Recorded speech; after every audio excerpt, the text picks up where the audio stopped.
Al-Kalam. Apakah takrif Al-Kalam?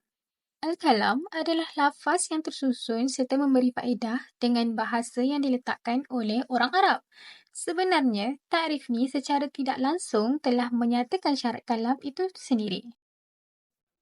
Terdapat dua makna bagi lafaz Al-Kalam. Pendapat pertama dari sudut lughah iaitu suatu ungkapan yang dengan sebabnya dapat menghasilkan suatu faedah, baik berupa lafaz atau tidak, seperti coretan, tulisan dan isyarat.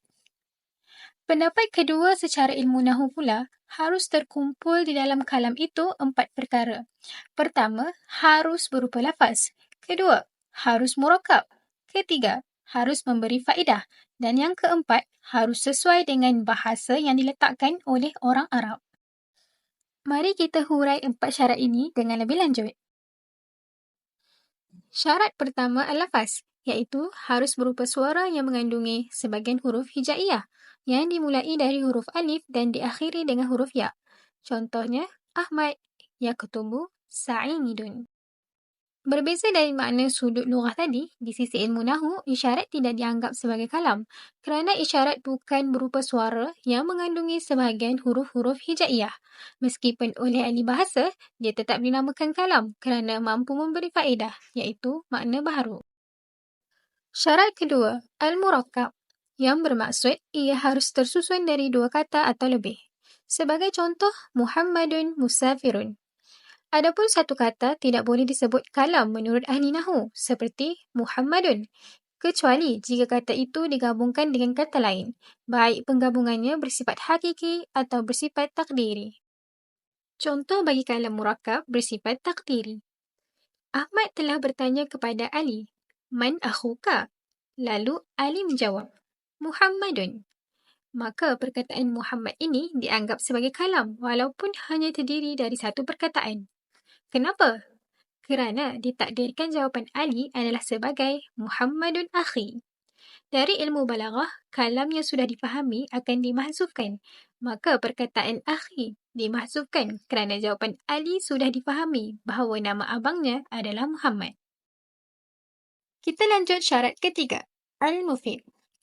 Kalam mufid berlaku apabila orang yang bercakap akan diam sempurna, iaitu tidak menjelaskan lagi kalam tersebut kerana penyampaiannya sudah difahami dengan jelas.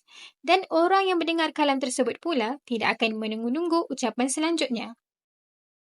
Sebagai contoh, Ali berkata kepada rakan sekelasnya, "Iza hadara al-ustaz." Oleh itu, ayat Ali itu tadi tidak dinamakan kalam, meskipun ia merupakan lafaz yang tersusun dari 3 kata. Kerana rakan sekelasnya masih menunggu-nunggu apa yang akan dikatakan selanjutnya. Jadi, yang benar adalah apabila Ali berkata, "Iza hadara al-ustazu ansata talamizi." Maka perkataan ini menjadi kalam kerana memberikan faedah kepada para pendengar, iaitu dipahami dan tidak menunggu perkataan selanjutnya dari orang yang bercakap. Syarat keempat adalah al-wad'u, iaitu lafaz-lafaz yang digunakan dalam pembicaraan harus berupa lafaz-lafaz yang dipakai oleh orang Arab untuk menunjukkan suatu makna tertentu.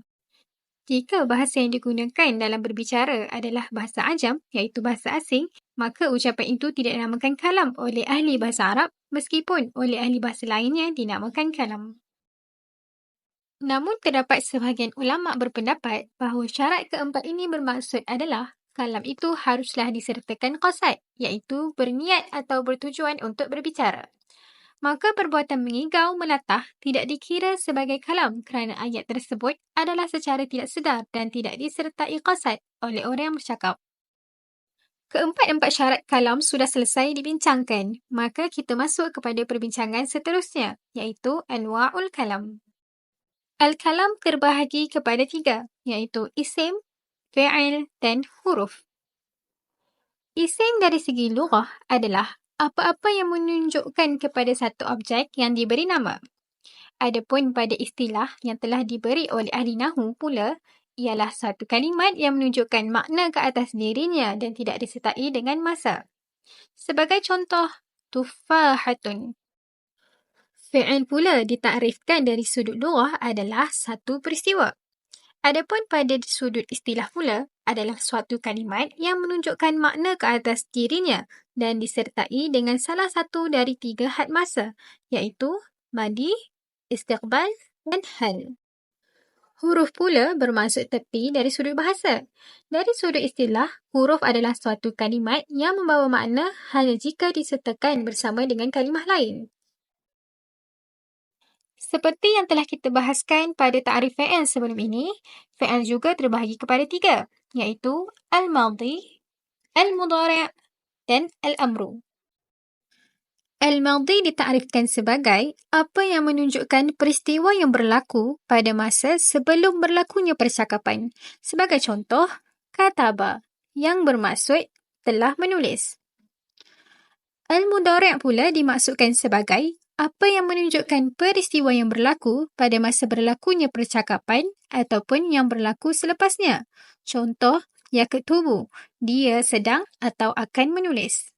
Dan yang terakhir, al-amru, iaitu apa yang menunjukkan peristiwa yang dituntut untuk melakukannya selepas berlakunya percakapan. Contoh, uktub, yang bermaksud tulislah.